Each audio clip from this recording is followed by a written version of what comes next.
Welcome back. The Zulu royal family is holding its ritual hunt ceremony for the late King Goodwill Zwelithini Kabaka Zulu.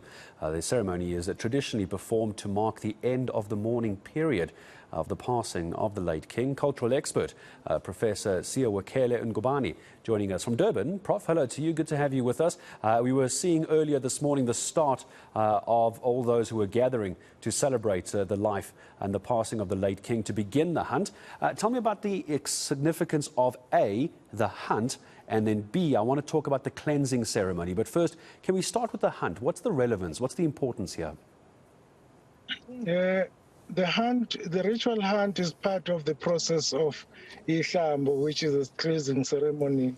And the king is expected to lead the hunt with a few AmaZulu regiment that they go and hunt animals. And the priority is the leopard that the king must demonstrate that he's fit to be a king and he's brave, he's courageous by killing a leopard. So that's the significance of the hunt. And also the hunt is meant for providing food for people who attend, because they hunt any animals that they come across, and then they come back to the royal kraal where these animals are prepared for meals. So it's very important. And also it is where he assumes the sacred responsibility as the king, because you know that there is secular and also there is a sacred element of a king. So this is part of the protocols that are observed by doing this hunt. And then after the hunt, then they will come back home to the royal kraal and start the process of cleaning the weapons of the late king. I want to ask you about the weapons as well. The significance of the weapons being cleaned. Are these the same weapons that the now incoming king, once he's coronated, will he use those exact weapons that have been cleaned, yes, or will they be put away? No, cleaning is just symbolic in a way, because in the African belief, we believe that when there is death, there's a dark cloud. So when they say they are cleansing, it means they are removing the dark cloud and also preventing from death occurring within the family. So it's symbolic that the spears that the late king was using now is going to be clean, so that all these misfortunes and the evil spirit are removed before they are handed over to the new king.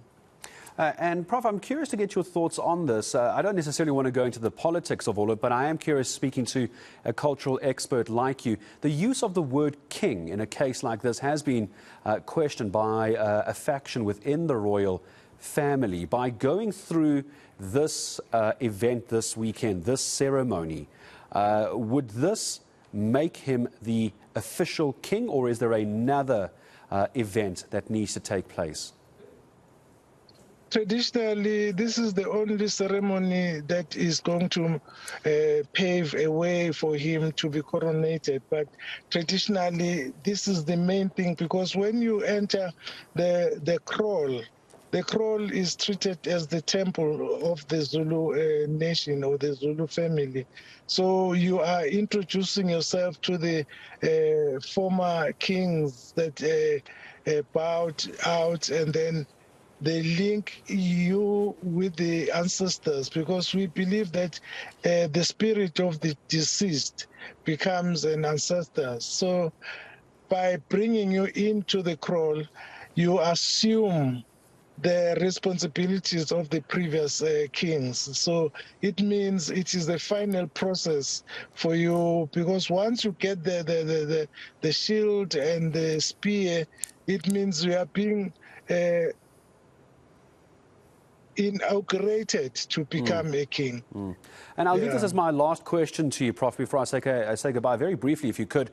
The absence of some royal family members, what does that do for the credibility of the king even before inauguration? What does that do for the credibility of this ceremony itself? I think it is their choice because they are not satisfied with the manner in which the whole process was conducted, more especially by government. So they are disputing the decision that was taken, but it is not going to affect the process because traditionally the king or the heir leads the ceremony. So Mrs. Zulu is the heir by birth, and he is eligible to lead this ceremony as the heir of the Zulu nation.